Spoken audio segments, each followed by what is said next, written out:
हंस महाराज जी ने नंदी सरकार को तप में लगाया, ऐसे कृपा करके दे देते उनको सब कुछ, लेकिन सुखा डाला।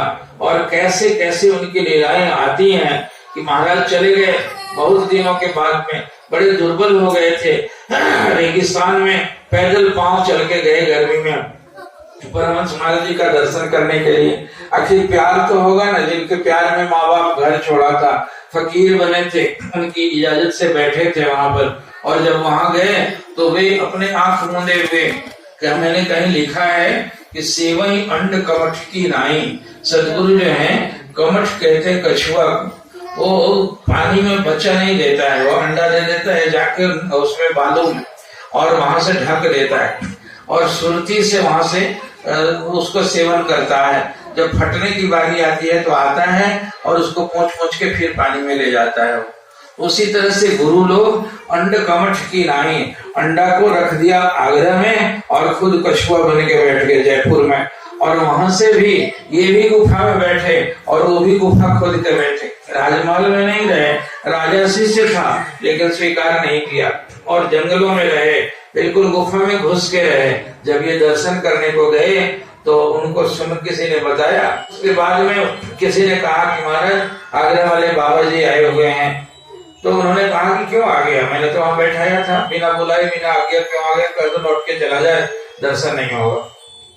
ये मैंने अपने श्री गुरु महाराज जी से, अपने गुरुदेव प्रभु परम प्रभु से सुना था। शायद वे श्री गुरु महाराज जी के मुंह से सुने होंगे, किताब में ये नहीं जिक्र है कहीं आगरा वाला प्रसंग। मैंने छापते छापते अब उसको जरा आधुनिक बना दिया।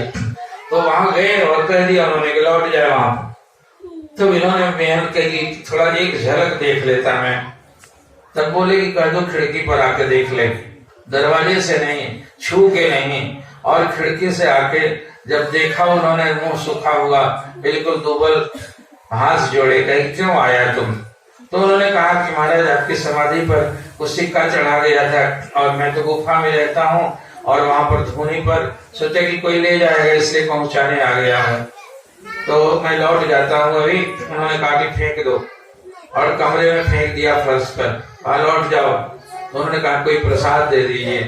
तो उन्होंने जो नजदीक में सेवा में थी बाई जी योगानंद जी, उनको कहा कि चावल का 2 टुकड़ा उठा के दे दो। इतने मेवे मिष्ठान पड़े हुए थे लेकिन नहीं, उन्होंने चावल का 1 टुकड़ा उठा के जीभ से लगाया और कहा कि दे दो उसको। उसको लेके चले आए। और कितना बेरुखी होना पड़ता है गुरु को, कुम्हार को जिस तरह से पीट पीट के घड़ा बनाना पड़ता है, उनको उन्होंने भेज दिया और चले आए। थोड़ी देर के बाद परमहंस महाराज जी बाहर आए, लोगों से पूछा तो साधु को तुमने कुछ खिलाया पिलाया नहीं, पानी नहीं पिलाया, उसका चेहरा सूखा हुआ था। तो उन्होंने कहा कि महाराज आप उनको डांट पड़े इसलिए हमको हिम्मत नहीं हुई इनको कुछ पूछने के लिए। तो फिर अब वो एकदम कहने लगे कि अरे मैंने तो डांटा, उसका जीवन बनाना था इससे कि मेरा लड़का था, मेरा रिश्ता था उसके साथ, तुम्हारा तो भाई होता था, तुमने क्यों नहीं पूछा।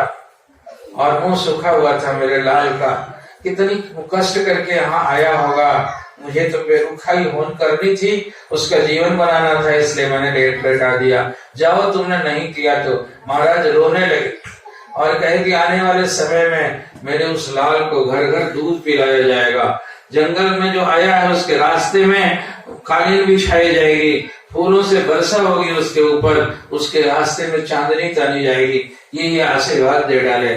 और दूसरे दिन एक आदमी रास्ते का कोई गृहस्थ वहां प्रसाद लेके हाजिर हुआ, उसने प्रणाम किया। तो कहा कि तुम कैसे आए, कौन हो तुम। कहा कि महाराज मैं अमुक गांव का रहने वाला था, आगरा के बीच में एक मेरी बस्ती है, वहां आपके शिष्य थे एक हरिहर बाबा जी, और वहां मेरे घर पर ठहरे थे। महाराज ने हाथ पकड़ लिया, वहां ठहरा था। कहा कि हमारा शाम हो गई थी, बाहर उदासीन बैठे थे, मैंने सोचा कोई साधु होंगे, उनको बुलाया, देखा कि एकदम दुर्बल का है, तो मैंने उनको बिछाया खिलाया और आज गए हैं। उन्होंने कहा कि मेरे गुरुदेव का जाके दर्शन कर लेना। महाराज हाथ पकड़ लिए कि कैसे खिलाया था तुमने, क्या खिलाया था। कहा घी की पूरी खिलाई थी महाराज, मैंने हलवा खिलाया था उनको। सुलाया कहा था उस बच्चे को। तो कहा कि मैंने गद्दा बिछाया था, दुर्बल थे, मैंने उड़ने को दिया था, मैंने उनके चरण सेवा भी की थी। और जितना बोलते जाए उसका हाथ पकड़ के चूमने लगे और महाराज एकदम डबडबा गए। कहे मेरे बच्चे, मेरे उस तपस्वी बच्चे की तुमने सेवा की है, जाओ आज मैं आशीर्वाद देता हूँ कि आने वाली 7 पीढ़ियों तक तुम्हारे घर में धन की कमी नहीं होगी। आज उस साधु की सेवा का इतना बड़ा पुण्य तुमको मिला हुआ है। अभी 7वीं पीढ़ी तो नहीं, अभी कई 3, 4, 5 पीढ़ियां तक भी हैं। किसी ने बताया था मुझे इस कहानी को कि वहां अभी लोग बड़े संपन्न हैं और दरबार के प्रति बड़े लगे हुए लोग